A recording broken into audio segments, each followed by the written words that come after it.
ನಮ್ಮ ಮೇಲೆ ಲಾಠಿ ಚಾರ್ಜ್ ಮಾಡಿದ್ರು, ಹಾಗಾಗಿ ಈ ರೀತಿ ಮಾಹೋಲ್ ವೇರಿಯೇಷನ್ ಆಯಿತು ಅಂತ BJP ಮುಖಂಡರು ಸರ್ ಎಲ್ಲರೂ ಆರೋಪ. ಇದೇನು ಎಕ್ಸಾಮಿನೇಷನ್ ಗೊಂದಲ ಇತ್ತು, ಆ ಗೊಂದಲಕ್ಕೆ ಸಂಬಂಧಪಟ್ಟಂತೆ ಜಿಲ್ಲಾಧಿಕಾರಿ ಅವ್ರನ್ನೂ ಕೂಡ ಬಂದು ಅವರು ಯಾರು ಎಕ್ಸಾಮಿನೇಷನ್ ಸೆಂಟರ್ ಒಳಗಡೆ ಇದ್ದರು ಅವ್ರಿಗೇನು ಟೈಮ್ ಲ್ಯಾಪ್ಸ್ ಆಗಿತ್ತು, ಅವರು KEAಗೆ ಮಾತಾಡಿ ಪರ್ಮಿಷನ್ ತೊಗೊಂಡು ಅವರಿಗೆ ಎಕ್ಸ್ಟ್ರಾ ಅವಧಿಯನ್ನು ಕೊಟ್ಟು ಎಕ್ಸಾಮ್ ಬರೆಯೋದಕ್ಕೆ ಅವಕಾಶ ಕೊಡ್ತಾರೆ. KEA ರೂಲ್ಸ್ ಪ್ರಕಾರ ಯಾವುದೇ ಅಭ್ಯರ್ಥಿಯೂ ಕೂಡ ಟೈಮ್ ಮುಗಿಯೋವರೆಗೂ ಕೂಡ ಯಾರೂ ಕೂಡ ಹೊರಗಡೆ ಹೋಗೋ ಆಗಿಲ್ಲ. ಇವರು OMR ಶೀಟ್ಸ್ಗಳನ್ನು ತೊಗೊಂಡು ಹೊರಗಡೆ ಹೋಗಿದ್ದರು.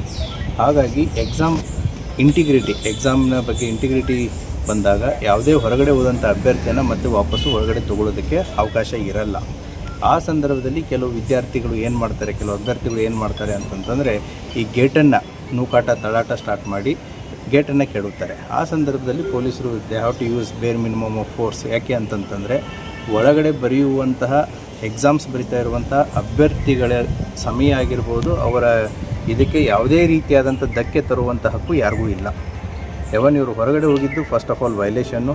ಎರಡನೇದ್ದು ವಾಪಸ್ ಬರ್ತೀನಿ ಅಂತಂತೇಳಿ ಗೇಟನ್ನು ನೂಕಿ ಒಳಗಡೆ ಬಂದು ಉಳಿದಂಥ ಕ್ಯಾಂಡಿಡೇಟ್ಸ್ಗಳಿಗೆ ತೊಂದರೆ ಕೊಡೋದು ಎರಡನೇ ತಪ್ಪು. ಸೊ ಕೆಲವು ಅಭ್ಯರ್ಥಿಗಳ ಡಿಮ್ಯಾಂಡ್ ಏನಿತ್ತು ಅಂದರೆ ಒಳಗಡೆ ಬರೆಯೋದನ್ನು ಕೂಡ ಅವ್ರನ್ನೂ ಕೂಡ ಹೊರಗಡೆ ಹಾಕಿ ಅಂತ. So there entire purpose was totally different. ಹಾಗಾಗಿ ನಾವು ಬೇರ್ ಮಿನಿಮಮ್ ಫೋರ್ಸನ್ನು ಯೂಸ್ ಮಾಡಬೇಕಾಗುತ್ತೆ.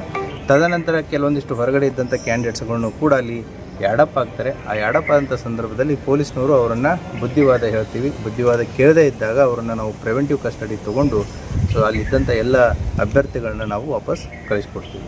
ಸರಿ, ವಾಪಸ್ಸು ಬಿಟ್ಟಾಗಿದೆ ಸರ್. ಎಸ್, ಪ್ರೊಸೀಜರ್ ಪ್ರಕಾರ ನಮ್ಮದೇನು ಕಾನೂನು ಪ್ರಕ್ರಿಯೆ ಅದನ್ನು ಮುಗಿಸ್ಕೊಂಡು ನಾವು ಫರ್ದರ್ ಆ್ಯಕ್ಷನನ್ನು ತೊಗೊಳ್ಳುತ್ತೇವೆ. Thank you.